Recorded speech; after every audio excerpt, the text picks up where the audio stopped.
Dan saudara, kita akan pantau bagaimana situasi terkini dari pembongkaran pagar laut di Tangerang, Banten. Sudah terhubung bersama kami jurnalis Kompas TV, Benediktus Aditya di sana. Selamat siang Bene, pagar laut ini membentang sepanjang 30 km. Apakah seluruh pagar akan dibongkar pada hari ini?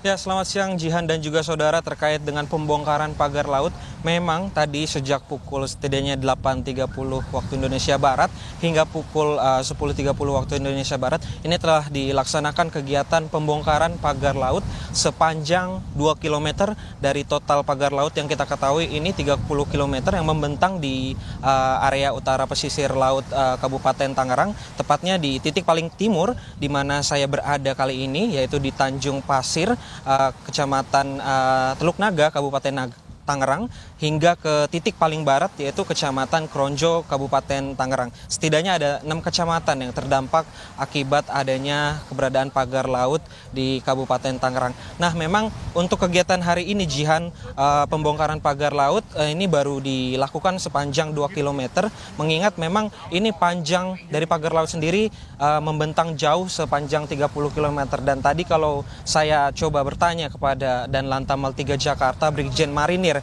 Hari Indarto menyampaikan bahwa untuk hari ini tujuannya atau goalsnya itu untuk 2 km pagar laut yang berada di sisi paling timur di Kabupaten Tangerang, tepatnya di Tanjung Pasir Teluk Naga. Ini untuk membuka akses setidaknya bagi para nelayan yang ingin pergi melaut dan juga para nelayan yang ingin menyeberang begitu. Karena kita ketahui keberadaan pagar laut ini cukup mengganggu aktivitas bagi para nelayan dalam hal ini untuk mencari nafkah begitu, untuk pergi ke laut mencari ikan, karena dengan adanya pagar laut ini, para nelayan diharuskan memutar sangat jauh, sehingga biaya operasional yang dikeluarkan oleh para nelayan berarti juga meningkat. Setidaknya kemarin kami sempat mewawancari salah satu nelayan yang ada di pesisir utara, ini menginformasikan kepada kami kalau sebelum ada pagar laut biasanya memang ini jumlah solarnya hanya sekitar 1 hingga 2 liter begitu yang disediakan atau yang disiapkan untuk pergi melaut. Namun kini sejak adanya pagar laut, mereka harus menyiapkan setidaknya sampai 6 liter solar atau bahan bakar supaya memang ini tidak berhenti di tengah laut begitu. Karena mengingat ini rute yang dilakukan nelayan untuk mencari ikan sejak adanya pagar laut ini harus memutar. Belum lagi masalah soal ikan-ikan atau biota laut yang berada di sekitar pagar laut, karena memang terkait hal tersebut ini sedimentasi tanah atau pasir di area arus bawah laut ini menyebabkan ikan-ikan berpindah, sehingga nelayan juga harus mencari ikan-ikan ini harus pergi keluar di pagar laut, karena kita ketahui sendiri pagar laut ini berjarak cukup jauh dari pesisir atau bibir pantai. Begitu, Jihan. Yes, hari ini pembongkaran pagar laut dilakukan sepanjang 2 km di sisi paling timur perairan Tangerang, dan ini tujuannya memang untuk membuka akses nelayan untuk bisa beraktivitas. Lalu setelah 2 km pagar laut ini dibongkar, bagaimana tindak lanjutnya, Bene?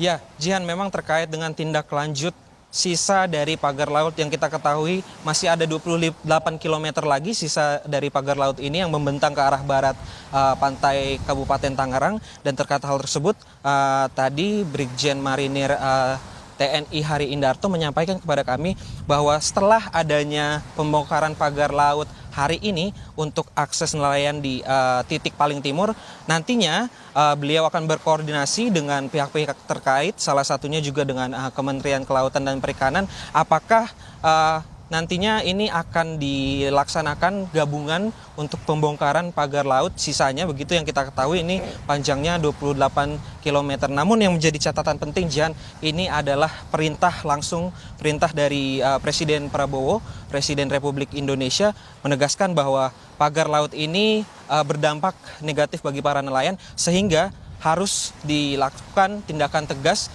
dan yaitu pembongkaran pagar laut secepatnya, karena memang seperti yang tadi saya informasikan, para nelayan di pesisir utara Kabupaten Tangerang ini sangat berdampak terkait dengan biaya operasional, kemudian ikan-ikan yang berada di lautan begitu. Berarti ini para nelayan harus memutar otak untuk mencari penghidupannya di laut. Begitu, Jihan. Terima kasih atas laporan Anda, jurnalis Kompas TV Benediktus Aditya dari perairan Tangerang, Banten. Selamat bertugas kembali.